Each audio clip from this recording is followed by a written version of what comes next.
नमस्कार दोस्तों, आज के हमारे इस वीडियो में हम आपके लिए विजया एकादशी की पौराणिक कथा लेकर आए हैं। एक समय धर्मराज युधिष्ठिर बोले, हे जनार्दन, फागुन मास के कृष्ण पक्ष की एकादशी का क्या नाम है तथा उसकी क्या विधि है, कृपा करके आप मुझे बताइए। तब श्री भगवान बोले, हे राजन, फागुन मास के कृष्ण पक्ष की एकादशी का नाम विजया एकादशी है। अपने नाम के अनुसार ये बहुत ही कल्याणकारी और विजय दिलाने वाली एकादशी है। इस एकादशी की महत्ता को संसार तक पहुंचाने के लिए स्वयं भगवान श्री राम ने भी इस एकादशी का व्रत और पूजन किया था। इसके बाद से विजय और मोक्ष के लिए सांसारी लोग इस एकादशी का व्रत करने लगे। यह सब व्रतों में उत्तम व्रत है। इस विजया एकादशी के महात्म्य के श्रवण व पाठन से समस्त पाप नाश को प्राप्त हो जाते हैं। एक समय देवर्षि नारद जी ने जगत पिता ब्रह्मा जी से कहा, महाराज, आप मुझे फागुन मास के कृष्ण पक्ष की एकादशी का विधान कहिए। ब्रह्मा जी कहते हैं, हे नारद, विजया एकादशी का व्रत पुराने तथा नए पापों को नाश करने वाला है। इस विजया एकादशी की विधि मैंने आज तक किसी से भी नहीं कही। यह समस्त मनुष्यों को विजय प्रदान करती है।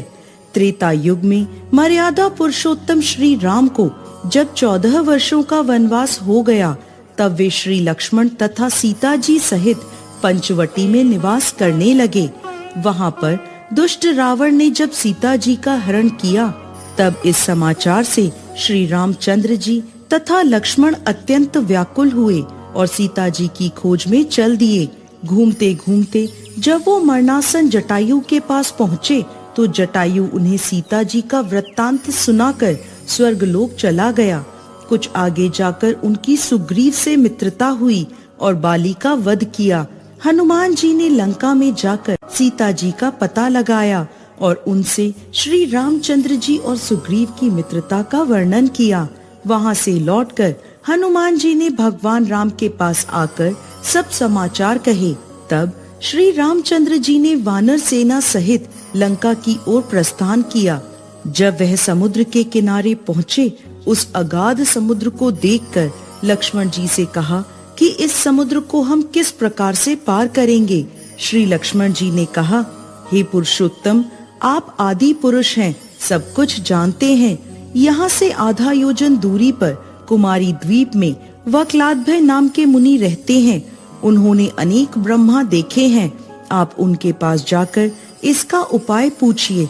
लक्ष्मण जी के इस प्रकार के वचन सुनकर श्री रामचंद्र जी वक्लाभय ऋषि के पास गए और उनको प्रणाम करके बैठ गए। मुनि ने भी उनको मनुष्य रूप धारण किए हुए पूर्ण पुरुषोत्तम समझकर उनसे पूछा, हे राम, आपका आना कैसे हुआ? रामचंद्र जी कहने लगे, हे ऋषि, मैं अपनी सेना सहित यहाँ आया हूँ और राक्षसों को जीतने के लिए लंका जा रहा हूँ। आप कृपा करके समुद्र पार करने का कोई उपाय बतलाइए। मैं इसी कारण आपके पास आया हूँ। वक्लाद्भय ऋषि बोले, हे राम, फागुन मास के कृष्ण पक्ष की एकादशी का उत्तम व्रत करने से निश्चय ही आपकी विजय होगी। साथ ही आप समुद्र भी अवश्य पार कर लेंगे। इस व्रत की विधि यह है कि दशमी के दिन स्वर्ण, चांदी, तांबा या मिट्टी का एक घड़ा बनाएं। उस घड़े को जल से भरकर तथा 5 पल्लव रख वेदिका पर स्थापित करें। उस घड़े के नीचे सतनजा और ऊपर जौ रखें। इस पर श्री नारायण भगवान की स्वर्ण की मूर्ति स्थापित करें। एकादशी के दिन स्नान आदि से निवृत्त होकर धूप, दीप, नैवेद्य, नारियल आदि से भगवान की पूजा करें। तत्पश्चात घड़े के सामने बैठकर दिन व्यतीत करें और रात्रि को भी उसी प्रकार बैठे रहकर जागरण करें। द्वादशी के दिन नित्य नियम से निवृत्त होकर उस घड़े को ब्राह्मण को दान दे दें। हे राम, यदि तुम इस व्रत को सेनापतियों सहित करोगे तो तुम्हारी विजय अवश्य होगी। श्री रामचंद्र जी ने ऋषि के कथा अनुसार इस व्रत को किया और इसके प्रभाव से दैत्यों पर विजय पाई। अतः हे राजन, जो कोई मनुष्य विधि पूर्वक इस व्रत को करेगा दोनों लोकों में उसको अवश्य विजय होगी।